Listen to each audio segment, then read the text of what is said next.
আমার মতন এটা কে কে খেতে ভালোবাসো? যদি ভালোবাসো তাহলে ভিডিও শেষে কিন্তু অবশ্যই জানিও। আর আমি এতে কী বানাচ্ছি সেটা দেখার জন্য পুরো ভিডিওটা কিন্তু অবশ্যই দেখতে হবে। আর আজ একটা শর্টকাট রেসিপি নিয়ে এসেছি, যেটা দিয়ে এক নিমেষেই এক থালা ভাত শেষ হয়ে যাবে। মানে ওই এক পদেই সব ভাত শেষ। এটা হচ্ছে গাঁদাল পাতা বা গন্ধ পাতা। গাঁদাল পাতাটাকে ভালো করে বেটে নিয়েছি, বেসন দিয়েছি, আদা রসুনের পেস্ট, স্বাদ মতো লবণ, কাঁচা লঙ্কা আর একটু চিনি দিয়ে বেশ ভালো করে বড়া তৈরি করে নিচ্ছি। আজকে এটারই রেসিপি বানাবো, মানে ওই এটা দিয়ে একটু ঝোল করব বিভিন্ন রকমের সবজি দিয়ে। এটা এরকমভাবে মাকে বানাতে দেখতাম, তাই খুব খেতে ইচ্ছা হয়েছে, তাই এইভাবেই আজকে রান্নাটা করছি। কয়েকটা আলুকে বেশ ভালোভাবে ভেজে নিচ্ছি। তেলটা একটু বেশি দিয়েছি, একটু সমস্ত সবজিগুলো ভালো করে ছেঁকে মানে ওই ছাঁকা তেলে ভাজার জন্য। এই যে আলুটা কিন্তু ভাজা হয়ে গেছে। এরপর কাঁচা কলাটাকেও একটু লাল করে ভেজে নেব, তারপর তুলে নেব। সত্যি বলতে এই গরমে যদি এরকম একটা ঝোল থাকে তাহলে কিন্তু আর কোনো কিছু খেতে ইচ্ছা করবে না। এরপর ঝিঙেটাকেও একটু হালকা করে ভেজে নিয়েছি। এবার পালা মশলা। বেশ কিছুটা তেল তুলে রেখে দিয়েছি। এরপর ওই তেলে শুকনো লঙ্কা, গোটা জিরে ফোড়ন দেওয়ার পর একটু বড় বড় করে পেঁয়াজ কেটে দিয়েছি। তারপর দিয়ে দিচ্ছি এখানে 2টি টমেটোটা দিয়েছি। এই গরমে একটু টকটক হলে খাবার দাবারগুলো খেতে বেশ ভালো লাগে।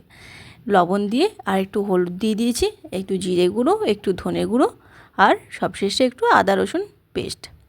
এবার এই মশলাটাকে বেশ ভালোভাবে কষে নেব, যতক্ষণ না মশলা থেকে তেল ছেড়ে আসছে আর টমেটোটা একটু গলে যাচ্ছে।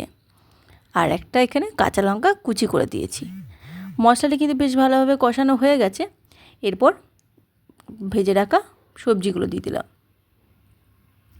সবজিটাকে দিয়ে বেশ ভালোভাবে কষিয়ে নিচ্ছি। এই যে কষানো হয়ে গেছে। এবার দিয়ে দেবো পরিমাণ মতন জল। ওই একটু ঝোল ঝোল রাখবো তো, তাই জলের পরিমাণটা কিন্তু একটু বেশিই দেবো। একটা কথা তো বলতে ভুলেই গেছি, আমার ভিডিওগুলো কেমন লাগছে? যদি ভালো লাগে তাহলে কিন্তু অবশ্যই একটা লাইক ও শেয়ার করে দিও। আর নতুন যারা দেখছো আমার পেজটা কিন্তু অবশ্যই ফলো করে নিও। আর ইউটিউব থেকে দেখলে আমার চ্যানেলটা সাবস্ক্রাইব করে দিও। ঝোলটা কিন্তু বেশ ভালোভাবে ফুটে গেছে। এরপর দিয়ে দেবো ঢাকা। স্বাদ মতো কিন্তু লবণ আর মিষ্টিটা দিয়ে দিয়েছি কথা বলার ফাঁকে। ঝোলটা কিছুটা ফুটিয়ে নেওয়ার পর এখানে যে ভেজে রেখেছিলাম বড়াগুলো সেগুলো দিয়ে দিলাম।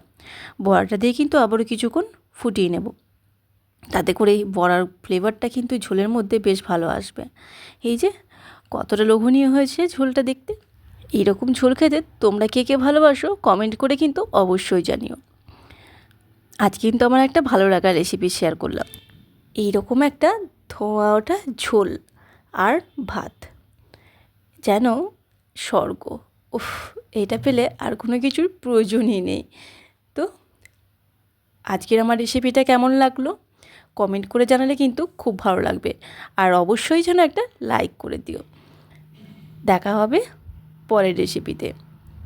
তোমরা সবাই ভালো থেকো, সুস্থ থেকো। আর এই প্রচণ্ড গরমে কিন্তু প্রচুর প্রচুর জল খেও। তাহলে আজ আসি।